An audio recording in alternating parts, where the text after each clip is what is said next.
think about the significance of these China numbers, you know, Facebook and Twitter are blocked in China, but has LinkedIn cracked the China market? Yeah, LinkedIn is really the only U.S. social network. In fact, one of the few U.S. internet companies that can actually operate in China. Last quarter, I think they had about 6 million users, now 10 million users. It's growing rapidly. I think there's a huge opportunity for LinkedIn to really be able to expand its market and its total addressable market by being able to operate within China. Paul, I mean, you know, what are the numbers that are standing out to you? One of the things that we were looking closely at is mobile. We should get more details of how their mobile services are doing on the call, but what do you think the highlights are here?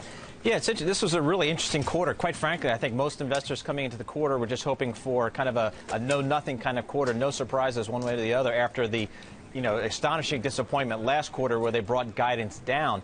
Here they put up a very good quarter, and then they take guidance back up for the full year. So, you know, kind of a roller coaster here for shareholders. But again, you know, much better turnaround here, led by mobile. I think led by their talent solutions business, which was up 38%. So looks like a solid quarter across the board. And it looks like some of the changes they made to their sales force and talent solutions, maybe they have a little bit more confidence at Lynda.com. You know, gave them that confidence to take numbers up one quarter after bringing them down.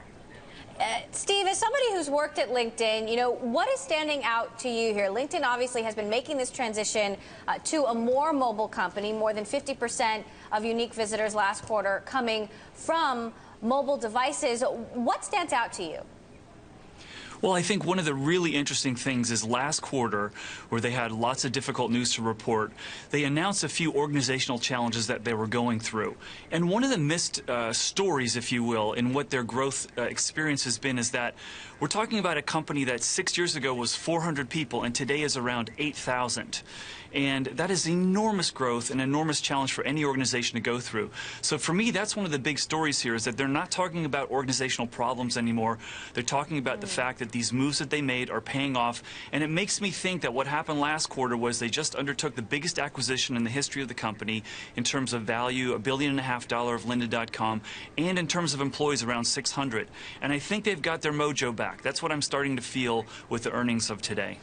Lynda.com, an online education company. But, Neil, aren't there still questions about just how Lynda.com is going to be integrated into the company and why this acquisition made sense? Yeah, and we'll hopefully get more color on the call. But, you know, this company was usually an online education company. We think the big opportunity could be LinkedIn using Lynda.com to become the corporate training solutions provider for its 38,000 plus talent solutions companies and clients. So that could be a real big opportunity for LinkedIn down the road.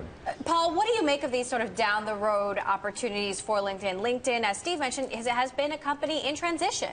Yeah, it's, you know, this quarter was a very interesting quarter for not only LinkedIn, but for a lot of the social media companies. You know, we had some good numbers out of some companies. We had some disappointing numbers out of others.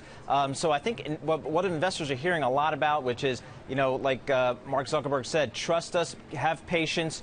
We're investing for the long-term growth of this business. And I think most investors that are in these social media companies are pretty comfortable with that let's invest now strategy for the longer-term payoff down the road. That seems to be something that has worked for most of these companies, including LinkedIn. So I think management, much like the Facebook management, I think management here at LinkedIn is going to get the benefit of the doubt here. It's funny, you know, Steve, even though LinkedIn and companies like Facebook are very different, they still often get lumped in the same boat. And I wonder, how significant do you think this China news is, given that Facebook is a company and Twitter, they can't expand in China, but LinkedIn can? How big an opportunity is that, in your opinion? Well, knowing how many professional members there could be in China, there could be well over 150 million professionals there, and they're only hitting around 10 million now. I think the upside's really huge. I also think, given what China has done to other social media companies, it's got to be very scary for LinkedIn, because they could just pull the plug at any time. So I think they're proceeding very carefully. I think they're really interested in what dramatic upside could be. But you can't say you're truly a global professional network until you have one of the largest segments of professionals in the world really joining you en masse. And right now, I think what they've got is the bilingual executives in China, the Chinese professionals who are part of the multinationals joining in greater numbers. Now we're going to see if the intra-Chinese professionals are going to be able to join in, if there's going to be a monetization opportunity. It's a big question mark, but a really encouraging sign, I think.